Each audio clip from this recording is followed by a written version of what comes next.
السلام علیکم ورحمۃ اللہ وبرکاتہ۔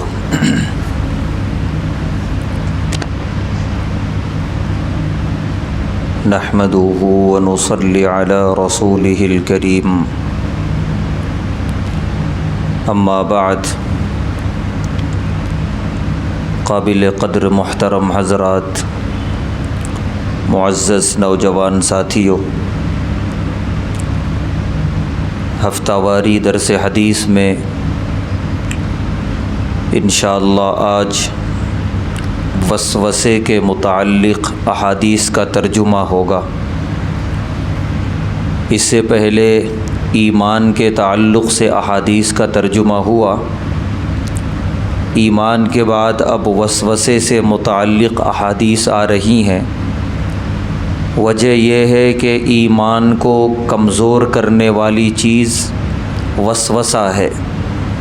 دلوں میں شک اور شبہ کا پیدا ہونا۔ ایمان اور عبادت دونوں کو وسوسہ خراب کر دیتا ہے۔ اس لیے پیارے نبی صلی اللہ علیہ وسلم نے وسوسوں سے بچنے اور اس کے متعلق بہت ساری احادیث آپ نے ارشاد فرمائیں۔ سب سے پہلی حدیث جس کے راوی ہیں حضرت ابو ہریرہ رضی اللہ تعالی عنہ،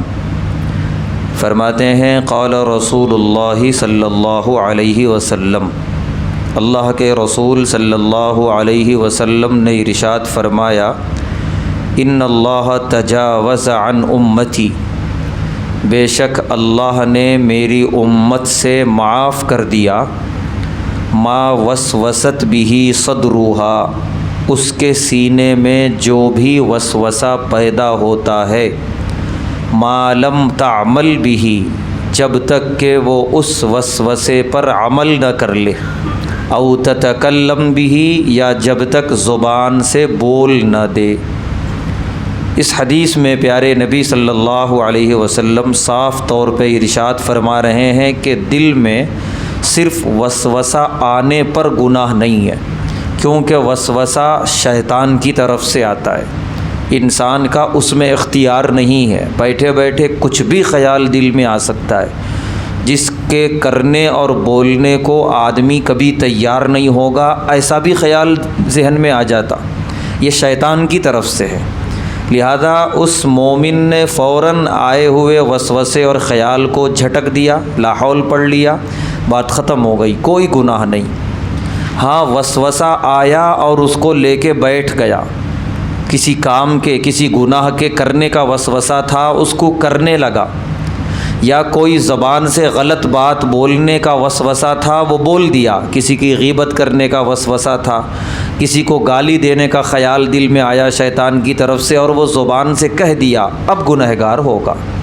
تو جب تک عمل نہ کرے یا زبان سے بول نہ دے تب تک گنہگار نہیں ہوگا۔ دراصل صحابہ کرام نے سوال کیا تھا پیارے نبی صلی اللہ علیہ وسلم سے، اے اللہ کے رسول صلی اللہ علیہ وسلم، اللہ ہمارے دلوں کی ہر بات جانتے ہیں، جو بھی باتیں دل میں آتی ہیں، تو کیا جو غیر اختیاری طور پہ وسوسے کے طور پہ آ جاتی ہیں اللہ اس کی بھی پوچھ کریں گے، اس کا بھی سوال ہوگا؟ پیارے نبی صلی اللہ علیہ وسلم نے فرمایا نہیں، جو غیر اختیاری طور پہ وسوسہ آ جائے اس کا گناہ نہیں ہے۔ دوسری روایت کہتے ہیں جاء ناس من اصحاب رسول اللہ صلی اللہ علیہ وسلم الی النبی، کچھ لوگ پیارے نبی صلی اللہ علیہ وسلم کی خدمت میں حاضر ہوئے، فسألوہ، اور انہوں نے سوال کیا، سوال میں یوں عرض کیا کہ انا نجد فی انفسنا ما یتعاظم احدنا ان یتکلم بہ، کہ ہم میں سے بعض لوگوں کو کبھی کبھی دل میں کچھ ایسا خیال آ جاتا ہے کہ اس کو زبان سے کسی کے سامنے بولنے میں بھی دل گوارا نہیں کرتا، کہ سامنے والا سوچے گا اس کے دل میں کیا کیا خیال آتا ہے۔ تو کبھی ایسا آ جاتا ہے دل کے اندر خیال غیر اختیاری طور پہ کہ کسی کے سامنے بولنے میں شرم اور حیا محسوس ہوتی ہے، اچھا نہیں لگتا، کیا اس کا حساب ہوگا؟ پیارے نبی صلی اللہ علیہ وسلم نے سوال کیا، او قد وجدتموہ، کیا واقعتاً تمہیں یہ محسوس ہوتا ہے کہ میں دوسروں کے سامنے وہ بات نہیں بول سکتا جو میرے دل میں آیا؟ اتنی تمہیں جو ہے اس آئے ہوئے خیال سے نفرت ہے اور اس سے بےہودگی محسوس ہو رہی ہے؟ قالوا نعم، ان لوگوں نے عرض کیا ہاں یا اللہ کے رسول صلی اللہ علیہ وسلم، آنے کو تو آ گیا خیال دل میں، لیکن اب زبان سے بولنے میں بڑا اچھا نہیں دکھ رہا۔ پیارے نبی صلی اللہ علیہ وسلم نے فرمایا ذاک صریح الایمان، یہ صریح ایمان ہے، ایمان والا ہونے کی دلیل ہے کہ تم نے وسوسے کو وسوسہ سمجھ کے جھٹک دیا، اسے تم نے برا سمجھا اور اتنا برا سمجھا کہ زبان پہ لانا بھی تم کو گوارا نہیں ہو رہا، یہی تو ایمان ہے۔ بے ایمان والوں کی علامت ہوتی ہے آئے ہوئے وسوسوں کو مکمل کرنے میں لگ جاتے ہیں، آئے ہوئے ہر برے خیال کو عملی طور پہ کرنے میں لگ جاتے ہیں، نتیجہ یہ ہوتا ہے کہ وہ برے سے برے ہوتے چلے جاتے ہیں۔ کوئی بھی آدمی گناہ کرتا ہے، برائی کرتا ہے تو اچانک نہیں کرتا، پہلے دل میں خیال آتا ہے، پھر شیطان اس گناہ کی لذت دل میں پیدا کرتا ہے، ہریالیاں دکھاتا ہے، خوشنمائی دکھاتا ہے، پھر بندہ آگے بڑھ کے وہ گناہ کر لیتا ہے۔ جب خیال اور پہلا وسوسہ آیا تھا اسی وقت اگر اس کو جھٹک دیتا، یہ ایمان والا ہوتا۔ تو ایمان والے ہونے کی علامت یہ ہے۔ تو پیارے نبی صلی اللہ علیہ وسلم نے کیا خوب جواب ارشاد فرمایا کہ جس سے حوصلہ بھی ملا اور اطمینان بھی ہوا۔ اس کے بعد کی روایت جس کے راوی ہیں حضرت عبداللہ ابن مسعود رضی اللہ تعالیٰ عنہ، فرماتے ہیں قال رسول اللہ صلی اللہ علیہ وسلم، پیارے نبی صلی اللہ علیہ وسلم نے ارشاد فرمایا ما منکم من احد الا وقد وکل به قریب من الجن، کہ تم میں سے جو بھی پیدا ہوتا ہے اس کے ساتھ دو دوست لگا دیے جاتے ہیں۔ ایک دوست شیطانوں میں سے، شیطان ایک دوست، ایک شیطان کو اس کے پیچھے لگا دیتا ہے۔ تفصیلی روایت اور بھی ہے کہ پیدا ہوتے ہی انسان بچے کی شکل میں، معصوم کی شکل میں دنیا میں آتا ہے، اس کے ساتھ فوراً ایک شیطان لگ جاتا ہے کہ اب مرنے تک اس کے پیچھے رہنا ہے۔ جب تک وہ غیر شعوری کی عمر میں ہے تو کوئی بات نہیں، جیسی شعور کی عمر میں پہنچتا ہے شیطان اپنی محنت شروع کر دیتا ہے۔ پھر آگے فرما رہے ہیں پیارے نبی صلی اللہ علیہ وسلم وَقَرِينُهُ مِنَ الْمَلَائِكَةِ، بالکل اسی طرح اس کے ساتھ ایک دوست فرشتے کی شکل میں آ جاتا ہے۔ ہر انسان کے ساتھ ایک فرشتہ ایک شیطان لگے رہتے ہیں۔ یہ دو جو فرشتے ہیں کرامن کاتبین، ان کو چھوڑ کے، ان کا کام ہے اعمال لکھنا، ہم جو بھی کر رہے ہیں، ان کو چھوڑ کے ایک فرشتہ اور ایک شیطان ہر انسان کے پیچھے لگا ہے، زندگی بھر اس کے پیچھے رہتے ہیں دونوں۔ فرشتہ خیر کی طرف کھینچتا ہے کہ ادھر آؤ، اور شیطان گناہ کی طرف کھینچتا ہے۔ اب یہ بندے کے اوپر ہے کہ کس کو وہ اپنا دوست بناتا ہے۔ اگر فرشتے کو اپنا دوست بنا لیتا ہے، ہر خیر کی طرف وہ جانے لگتا ہے، فرشتے سے دوستی مضبوط ہوتی ہے، شیطان کمزور پڑنے لگتا ہے، یہاں تک کہ شیطان اتنا کمزور پڑ جاتا ہے کہ وہ جس شدت سے بہکانا چاہیے وہ شدت ختم ہو جاتی۔ لہذا اب ایسے بندے کے لیے نیکیاں کرنا انتہائی آسان، گناہ کرنا انتہائی مشکل ہو جاتا ہے۔ اور اگر وہ بندہ شیطان کی سننے لگتا ہے، ہر آئے ہوئے گناہ کے خیال کی طرف جانے لگتا ہے، گناہ پھر گناہ پھر گناہ، نتیجہ یہ ہوتا ہے کہ اس کی دوستی شیطان سے ہو جاتی ہے، فرشتے سے نہیں۔ اب اس کے لیے گناہ کا کرنا انتہائی آسان اور نیکی کا کرنا مشکل ہو جاتا ہے، اور وہ فرشتہ جس شدت کے ساتھ یا جس خیر خواہی کے ساتھ اس کو اپنی طرف لے کے آنا چاہیے، وہ خیر خواہی ہلکی پڑتی چلی جاتی ہے۔ تو نتیجہ یہ ہوتا ہے کہ آدمی نیکی اور خیر کی بات سنتے ہی جو ہے اسے بے چینی ہونے لگتی ہے، وہی گناہ اور گناہ کا ماحول دیکھ کے اس کو سکون ملنے لگتا ہے۔ یہ دلیل ہے کہ اس کی دوستی شیطان سے ہے اور فرشتے سے اس کی دوستی ختم ہے۔ پیارے نبی صلی اللہ علیہ وسلم فرما رہے ہیں کہ فَلَا يَأْمُرُنِي إِلَّا بِخَيْرٍ، کہ یہ والا جو ہے فرشتہ یہ صرف خیر کا حکم دیتا ہے۔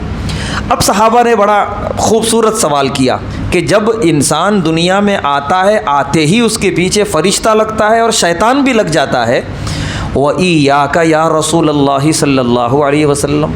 کیا ابلیس نے آپ کے پیچھے بھی کسی شیطان کو لگایا تھا؟ پیارے نبی صلی اللہ علیہ وسلم فرما رہے ہیں وَإِيَّايَ، میرے پیچھے بھی لگایا تھا، فَأَسْلَمَ، وہ اسلام لے آیا، وہ شیطان مسلمان ہو گیا الحمدللہ۔ نتیجہ یہ ہے کہ اب فرشتے بھی خیر کا ماحول بناتے ہیں انبیاء کے ساتھ، اور وہ شیطان اب تو شیطان نہیں رہا، وہ تو مسلمان ہو گیا، وہ بھی خیر کا ماحول۔ اسی لیے نبی سے گناہ کا تصور ناممکن ہے، کیونکہ گناہ کا ماحول بنانے والا کوئی ہے بھی نہیں، اور نبی فی نفسی ہی اپنی ذات کے اعتبار سے انتہائی پاکیزہ رہتے ہیں، مبرہ رہتے ہیں، مقدس رہتے ہیں، معظم رہتے ہیں اور مبرہ رہتے ہیں ہر طرح کے برائیوں سے۔ تو پیارے نبی صلی اللہ علیہ وسلم کے بارے میں سوال کیا صحابہ نے، آپ نے جواب عنایت فرمایا۔ لیکن ہمارے پیچھے جو شیطان لگا ہے وہ اپنا پورا کام کر رہا ہے۔ ہماری ذمہ داری یہ ہے کہ خوب اچھے طریقے سے اپنے دوست اور اپنے دشمن کو پہچانے۔ جگہ جگہ قرآن میں اللہ نے فرمایا اِنَّهُ لَكُمْ عَدُوٌّ مُّبِينٌ، شیطان تمہارا کھلا ہوا دشمن ہے، لہذا جب بھی دل میں برائی کا وسوسہ اور خیال آئے فوراً لا حول پڑھ کے جھٹک دیں، اور جیسے ہی نیکی کا خیال آئے فوراً جو ہے کرنے کی کوشش کریں۔ اور اللہ کی طرف سے اتنی بڑی پیشکش ہے کہ خالی خیال آیا نیکی کا، نیکی لکھ دی جاتی ہے۔ پھر جب بندہ نیکی کرتا ہے تو 10 نیکیوں کے برابر ثواب لکھ دیا جاتا ہے، اور ادھر برائی کا خیال آیا اور جھٹک دیا، کوئی گناہ نہیں لکھا جائے گا۔ برائی کا خیال آیا، برائی کر دیا تو جتنی برائی کیا اتنا ہی گناہ لکھا جائے گا، بس ایک برائی کا ایک گناہ، اس سے زیادہ نہیں۔ تو یہ پیارے نبی یہ اللہ تبارک و تعالیٰ کی طرف سے بہت بڑی پیشکش ہے مومنین کے لیے۔ اس کے بعد کی روایت جو بڑی مشہور روایت ہے، جس کے راوی ہیں حضرت جابر رضی اللہ تعالیٰ عنہ، فرماتے ہیں قال رسول اللہ صلی اللہ علیہ وسلم، اللہ کے رسول صلی اللہ علیہ وسلم نے ارشاد فرمایا ان ابلیس یضع عرشہ علی الماء، ابلیس اپنا تخت لگاتا ہے سمندر پہ ہر رات۔ یہ اللہ تبارک و تعالیٰ کا عرش، تخت جو ہے عرش پہ ہے، 7ویں آسمان پہ، اور جیسا کہ حدیث ہے کہ جب تک آسمان اور یہ زمین نہیں بنے تھے صرف پانی تھا، تو اللہ کا عرش پانی پر تھا، پھر یہ 7 آسمان بنا کر اللہ کا عرش 7ویں آسمان پہ چلا گیا۔ تو اس اللہ کے نقل مارتے ہوئے ابلیس یہ حرکت کرتا ہے، کیونکہ ابلیس کا دعویٰ ہے کافروں میں کہ میں خدا ہوں، نعوذ باللہ، تو خدائی کی نقل مارتے ہوئے وہ سمندر پہ ہر رات اپنا تخت لگاتا ہے ابلیس، اور سارے شیطانوں کو جمع کرتا ہے۔ فرما رہے پیارے نبی صلی اللہ علیہ وسلم ثم یبعث سرایاہ یفتنون الناس، کہ وہ باقاعدہ حکم نامے جاری کرتا ہے، وہ اپنے پورے دربار کو، دربار لگتا ہے سمندر پہ، لوگوں کو فتنے میں کیسے مبتلا کرنا ہے، کس شخصیت سے کیسے گناہ کرانا ہے، کیسے اس کے ایمان کو کمزور کرنا ہے، یہ حکم نامے جاری کرتا ہے، کارگزاریاں سنتا ہے، یہ سب ہوتا ہے۔ اب پیارے نبی صلی اللہ علیہ وسلم فرما رہے ہیں فَأَدْنَاهُمْ مِنْهُ مَنْزِلَةً، کہ جب وہ دربار لگتا ہے شیطان سب کی سنتا ہے، آج دن میں تم نے کیا کیا، تم نے کیا کیا، تم نے فلاں کو کیسے بہکایا، پھر کل تمہیں کیا کرنا ہے، یہ ذمہ داریاں دیتا ہے۔ تو ابلیس کے نزدیک سب سے عظیم درجے والا وہ ہوتا ہے جس نے عظیم فتنہ برپا کیا ہو روئے زمین پہ، اعظمہم فتنتاً، جو جتنا بڑا فتنہ برپا کر کے آیا، گناہ کروا کے آیا، اتنا ابلیس کا قریبی ہو جاتا ہے۔ اب پیارے نبی صلی اللہ علیہ وسلم منظر کشی فرما رہے ہیں کہ یوں ہوتا ہے فیقول احدہم فعلت کذا و کذا، ایک ایک شیطان اٹھتا ہے اور ابلیس کے سامنے اپنی کارگزاری سناتا ہے، میں نے آج ایسا کیا اور ایسا کیا، فلاں سے یہ گناہ کروایا، فلاں سے وہ گناہ کروایا۔ فیقول، تو ابلیس جواب میں کہتا ہے ما صنعت شیئا، تو نے کوئی بہت بڑا کام نہیں کیا، اور بڑا فتنہ برپا کرنا تھا، جتنے بڑے بڑے شیطان کارگزاریاں سناتے ہیں سب کو رد کرتا ہے ابلیس، تم نے کوئی بہت بڑا کارنامہ انجام نہیں دیا۔ فرما رہے ہیں پیارے نبی صلی اللہ علیہ وسلم ثم یجیء احدہم، پھر ایک شیطان آتا ہے، آ کر کہتا ہے کہ ما ترکتہ حتی فرقت بینہ وبین امرأتہ، آج میں ایک شخص کے پیچھے پڑ گیا اور اس وقت تک اس کو نہیں چھوڑا جب تک کہ اس کے اور اس کے بیوی کے درمیان تفریق نہیں کرا دیا، لڑائی کرایا شوہر اور بیوی کے درمیان، جب تک طلاق نہیں ہو گئی، نکاح ختم نہیں ہوا، تفریق نہیں ہوئی، تب تک میں لگا رہا، میں چھوڑا ہی نہیں۔ کہتے ہیں پیارے نبی صلی اللہ علیہ وسلم فیدنیہ منہ، اس شیطان کو ابلیس اپنے قریب بلاتا ہے اور کہتا ہے نعم انت، ہاں تو کام کر کے آیا، تو بڑا کارنامہ کر کے آیا، فیلتزمہ، اس کو چمٹا لیتا ہے، گلے لگا لیتا ہے۔ یہ حدیث پیارے نبی صلی اللہ علیہ وسلم کی صاف طور پہ بتا رہی ہے کہ بے شک اور بھی سارے گناہ ہیں جو انسان کرتے ہیں، نہیں کرنے چاہیے، چاہے چھوٹے ہوں یا بڑے ہوں، لیکن یہ میاں بیوی کا افتراق، انتشار، طلاق، لڑائیاں، یہ گناہوں میں سب سے زیادہ شیطان کو خوش کرنے والا گناہ ہے، کیونکہ کوئی آدمی گناہ کرتا ہے معاملہ اس کا اس کی ذات تک رہتا ہے، کبھی بھی توبہ کر لے گا، اللہ توفیق دیے، اللہ انشاءاللہ معاف کر دیں گے۔ لیکن میاں بیوی کا طلاق یہ خالی ایک کا مسئلہ نہیں ہے،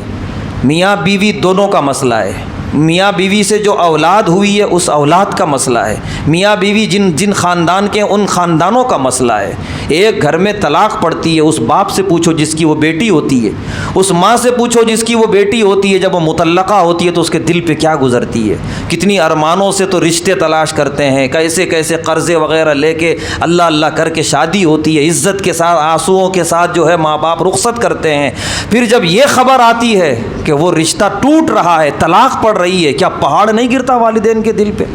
اور جب تک وہ گھر میں بیٹھی رہتی ہے وہ بیٹی، اب آج کل تو بڑا مشکل ہے مطلقہ عورتوں کی شادیاں، بیوہ عورتوں کی شادیاں، کیا گزرتی ہے ماں باپ پر۔ ایک ماں باپ جب دنیا سے اس حال میں جا رہے ہوں کہ مطلقہ بیٹی گھر میں ہے، وہ کیسے دنیا سے رخصت ہو رہے ہوں گے، ہمیں کیا معلوم، وہ ماں باپ بہتر جانتے ہیں۔ اور یہ شوہر و بیوی خود بھی خوش نہیں رہتے، صحیح بات یہ ہے۔ شوہر بڑے جذبات میں ہوتا ہے طلاق کے وقت، ہو سکتا ہے کہ لڑکی بھی بڑے جذبات میں ہو کہ میں اس کے ساتھ نہیں رہوں گی، لیکن یہ جب تک شیطان لگا ہے پیچھے تب تک یہ جذبات اچھے لگتے ہیں۔ جیسے ہی طلاق پڑی، شیطان وہاں سے نکلا، اب اس کے بعد پچھتاوے کا دیکھنے کا عالم رہتا ہے۔ کوئی راستہ نکالیے، کچھ بھی کیجئے، وہ ہو گیا جذبات میں، زبان سے نکل گیا طلاق، بچوں کی یاد آ رہی ہے، بیوی کے بغیر زندگی نہیں گزر رہی، وہ بیوی کہتی ہے کہ ماں باپ پر میں صاف نظر آ رہی ہوں کہ میں بوجھ بنی ہوئی ہوں، گھر میں بھائی مجھے اچھی نظر سے نہیں دیکھتا، بھابیاں مجھ سے صحیح بات نہیں کرتی، گھر کے اندر ایسا ماحول ہے، جیسا بھی تھا گالیاں دیتا تھا لیکن شوہر تھا، میں اس کے پاس جانا چاہتی ہوں۔ ہزار پچھتاوے، ہزار قسم کا رونا دھونا، لیکن بس جب شیطان پیچھے لگاتا اس وقت تھوڑا صبر کر لیتے، تھوڑا شیطان کی باتوں میں نہ آ کے ذرا سا خاموشی اختیار کر لیتے، پھر انشاءاللہ ایک نہیں 100 راستے ہوتے۔ لیکن اس وقت جذبات میں آ کے طلاق تو میں خلا لوں گی، تو میں طلاق دوں گا، مجھے نہیں چاہیے، اور فوراً جو ہے گھنٹے آدھے گھنٹے کے اندر فارم فل اپ ہوتا ہے، طلاق پڑتی ہے جذبات میں، اس کے بعد تو شیطان چلا گیا، کام ہو گیا اس کا، اب زندگی بھر کا پچھتاوا۔ تو لہذا یہ بدترین گھر کے اندر شوہر اور بیوی کا اختلاف چل رہا ہو، اس شوہر کا گھر کے باہر بھی دل نہیں لگتا، گھر کے باہر کے کام کاج میں اس کا کام کاج صحیح نہیں ہوتا۔ بلکہ صحیح بات یہ ہے کہ جو شوہر لڑتا ہو، گھر میں لڑائی کا ماحول بنا ہو، اللہ نہ کرے نمازیں صحیح نہیں ہوتی شوہر اور بیویوں کی، نمازوں میں بھی وہی خیالات چلتے ہیں،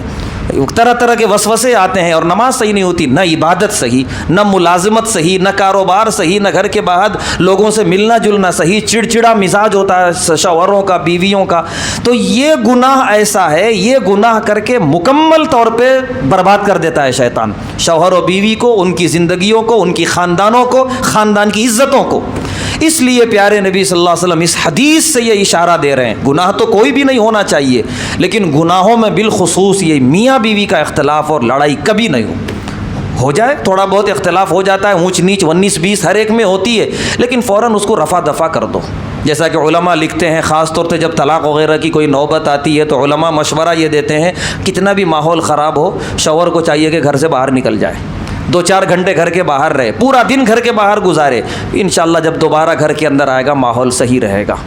تو تھوڑا سا برداشت کرے، زبان پر تھوڑا کنٹرول کر لے عورت، تھوڑی دیر کے لیے وقتیہ طور پہ، چاہے بہت کڑوا گھونٹ پینا پڑے، لیکن اس کے بعد کا ماحول انشاءاللہ خوشگوار ہو جائے گا، صحیح ہو جائے گا، بہت بڑے پچھتاوے سے بچ جائیں گے، بہت بڑا احسان کریں گے اپنے اپنے والدین کے اوپر، اپنی اولاد کے اوپر، وہ دونوں تھوڑا سا اگر صبر کا مظاہرہ کر لے۔ اس لیے جذبات میں آ کر کوئی فیصلہ لینا یہ شیطان کو خوش کرنا ہے اور اپنے آپ کو برباد کرنا ہے۔ تو پیارے نبی صلی اللہ علیہ وسلم کی یہ حدیث نے ہمیں بہت سارا پیغام دیا کہ ہر رات جب سمندر پہ ابلیس کا تخت لگتا ہے، ابلیس کو خوش کرنے والا، اس کے کلیجے کو ٹھنڈا کرنے والا عمل یہ ہوتا ہے دن میں میاں بیوی کا اختلاف اور ہونے والی طلاقیں۔ اللہ تعالیٰ سے دعا ہے اللہ تعالیٰ ہم تمام کو وسوسوں سے اور خاندانی اور اختلافات سے ہر طرح سے ہماری حفاظت فرمائے، میاں بیوی اور خاندانوں میں محبتیں اور الفتیں پیدا فرمائے، اختلاف اور انتشار سے حفاظت فرمائے۔ وآخر دعوانا الحمد للہ۔